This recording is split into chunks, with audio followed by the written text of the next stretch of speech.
Hey, welcome. Come on in. My name is Allison, and I'm a literacy specialist for K2. I have a blog called Learning at the Primary Pond. If you're coming into the room, let me know you're here. Let me know what grade you teach. So if you read my blog, then you might already know that most Saturdays, or many Saturdays, I put out a new blog post. And I love doing that. I love sharing with you, but I also love to get your feedback and chat with you. So what I've decided to start doing is a little Facebook Live every Monday that I've done a blog post on Saturday so that we can just kind of like chat about it, and I can give you a little bit of, behind the scenes information about why I post. So I'm going to be doing that, I think, going forward at about 4:30 my time, which is Central US time. And I know that might not be an excellent time for you because we all get off work at different times, but Facebook does save the video. So if it's not a good time for you, you can just check in later. But going forward, most Mondays, I plan on doing this. Hey, if you are watching, let us know where you're from, maybe what grade you teach. Welcome in. So this past Saturday, I put out a post, and it was called, I think it was called like six things that I do, or 6 strategies that I try when I'm feeling overwhelmed. So just a little bit of background on why I wrote the post. Love teaching, obviously. But the thing that for me is the hardest about teaching is all of the stuff that we have to do. I tend to be a perfectionist, and I want to get everything done, not only get it done, but do it well.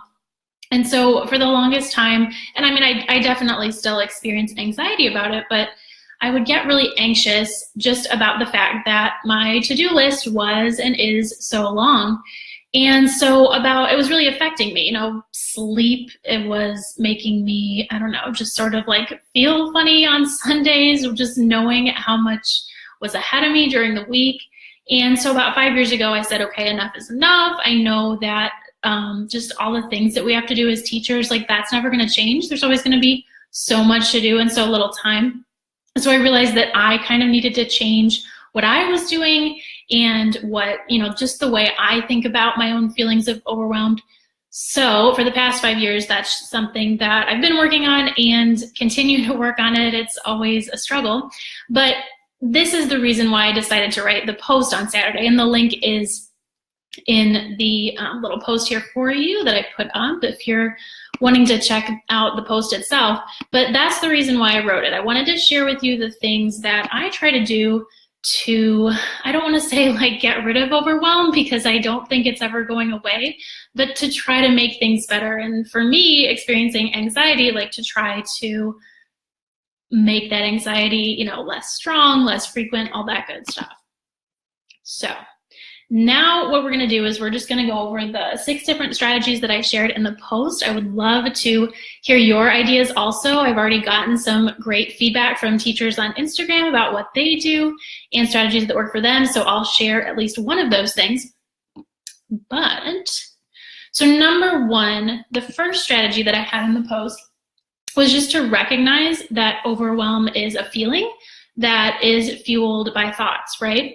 We all have this kind of internal dialogue or monologue, I guess, going on in our heads all the time. We may not even realize it, but our thoughts can be things like, oh my gosh, there's so much on my to-do list, I'm never gonna get it done.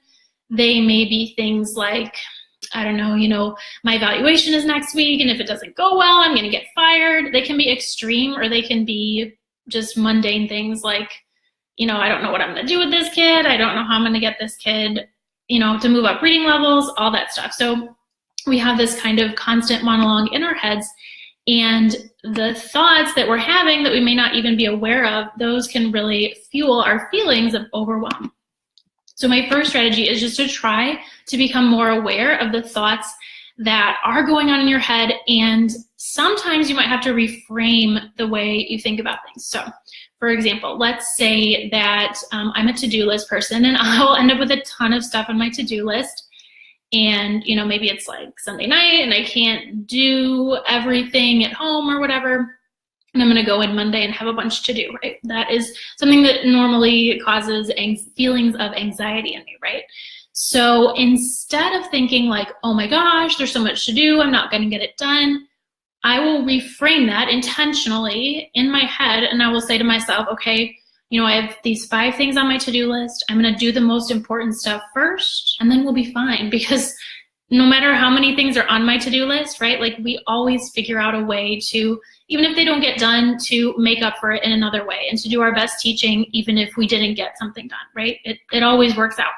So instead of telling myself over and over again, like, there's so much on my to-do list, I'm not going to get it done, I'm so stressed out, I reframe that and tell myself in my head, and it usually takes me a couple of times saying this to myself, I know there's a lot on your to-do list, talking to myself here, there's a lot on your to-do list, or just be even more specific. Like, there's 6 things on your to-do list. You're going to do the most important things when you get to school tomorrow, and that'll be good enough.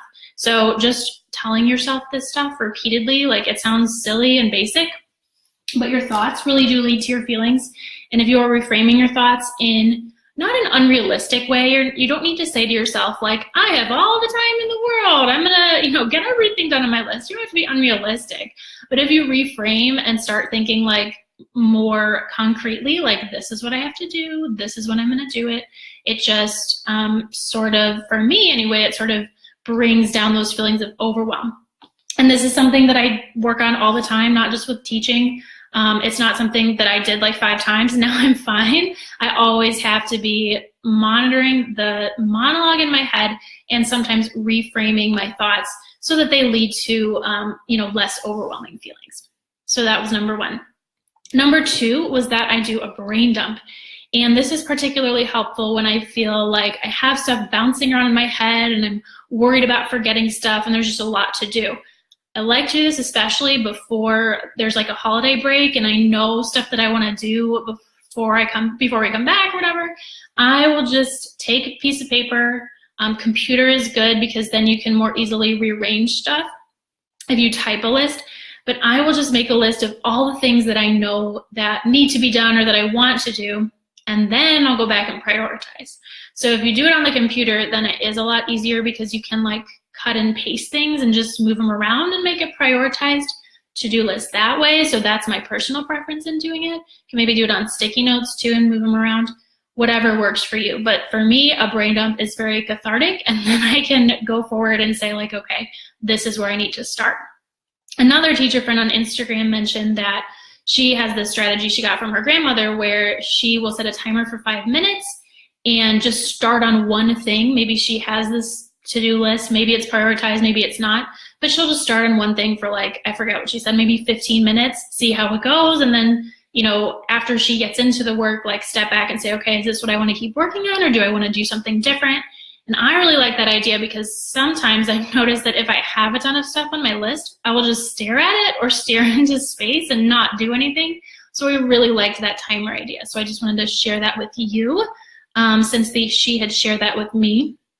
The third strategy that was on my list was to focus on one thing. And I know that sounds kind of ridiculous and funny because we always have a zillion things going on during the school day and stuff to plan for afterwards and all that. But with me, I found that if I go into the school year full force, where I'm like, I'm going to change this with literacy centers and I'm going to do this with writing, and I'm trying to improve so many different things at once, which is a good thing, right? Like we all want to improve. But if I find myself trying to focus on too many things at once, I just get burned out.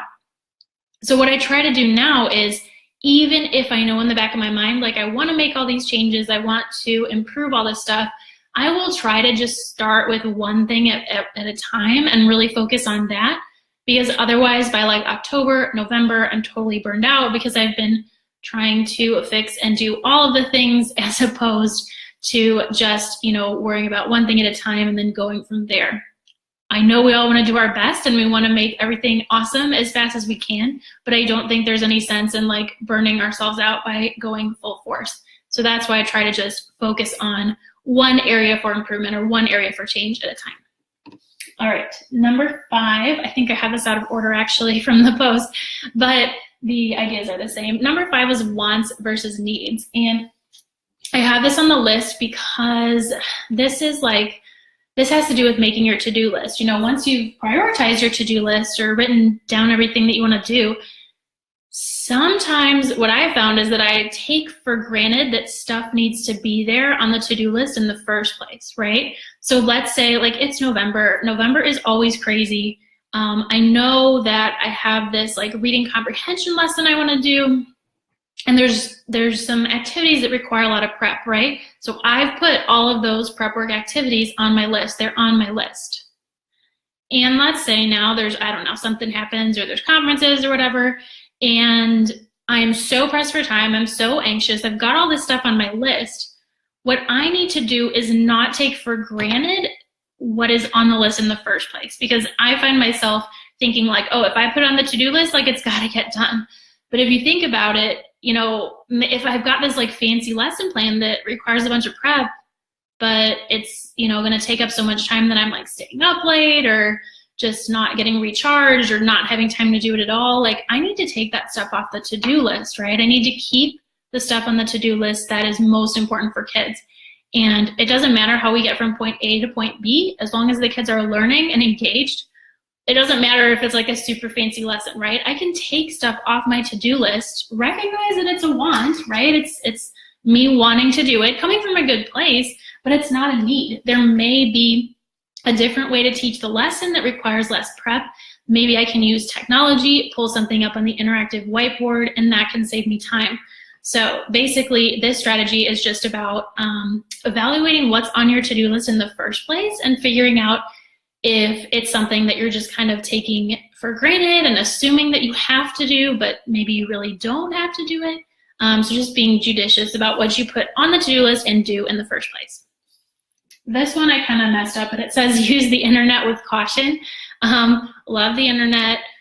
It sure beats having to look in all those teacher books and everything, because everything is just at your fingertips. Not to bash teacher books, love teacher books. You know, the old ones that we used to like make copies from and all that. Some people still use them, I still use them.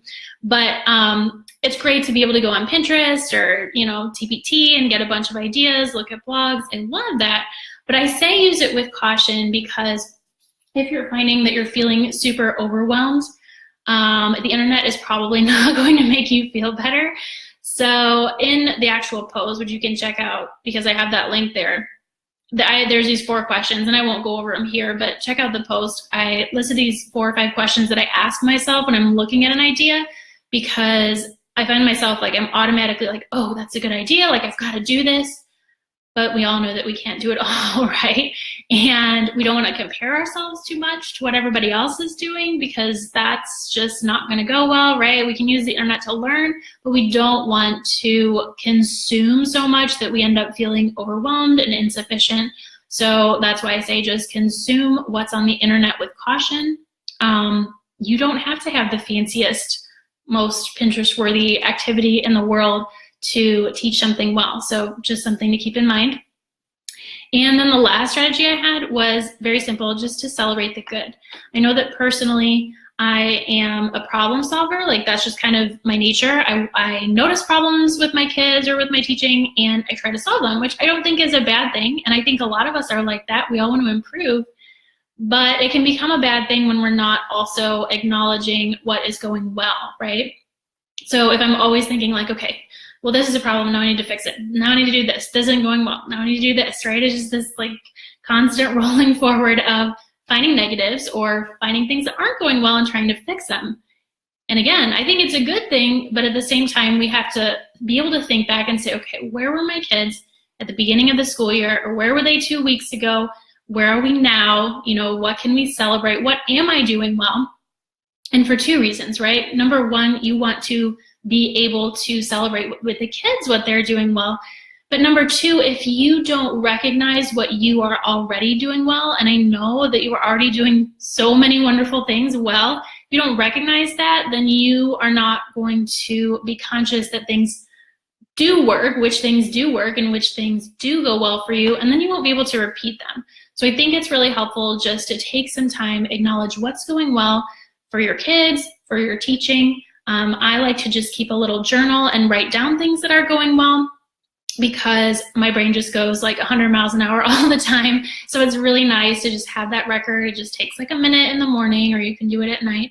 It's nice to have that record of what is going well for you, maybe what you're thankful for, what you're proud of when it comes to your kids. It's nice to have that to look back on. So those were my 6 strategies. Another one that I didn't mention in the blog post, but I do want to share with you, is this little app that I use, and it's called Headspace. I think there's a free version. I think I have the paid version just because I love it so much, but it is kind of like a mindfulness meditation app, and it has helped me, I would say, like, be more aware of the internal monologue that's always going on in my head that I was talking about here with, you know, all these thoughts going on in my head that fuel my feelings of overwhelm. So it kind of just, it just takes like 10 minutes. There might even be like 2-minute options on there, but you basically just sit and it talks you through, like, kind of just like reeling in your brain, which for me is really important. And just being aware of what you're thinking, like focusing, being present, focusing on what's around you, focusing on your breathing. It's a really nice way to start the day. You can also use it if your day kind of gets out of hand to bring things back in. But my feeling is that if you start the day feeling a little bit more chill and mindful, then you're setting yourself up for a better day to begin with. So I like to use it in the morning. But yeah, that is all really that I have for you. There is a little bit more detail in that post, so I've got the link there. Again, this is something that I'm going to try to do going forward. Whenever I put out a blog post, on Saturday, I'm going to try to just come and chat with you about it on Monday. And then please, like, leave your questions, leave your comments. I would love to know what you do to be overwhelmed. Like I said at the beginning, this is not something for me where I can just do these things and then I'm good forever. This is something that I have to continue working on always. So I'd love to hear your thoughts too. Love to know if this is something that you are challenged by or struggle with as well. And the other thing too is, even if you're watching this later, feel free to leave a comment. We can all, come back and talk to each other later. I'll come back and look at them. But that is about it. So leave your comments. Thanks for watching, and I hope you have a very calm and not overwhelmed rest of your day.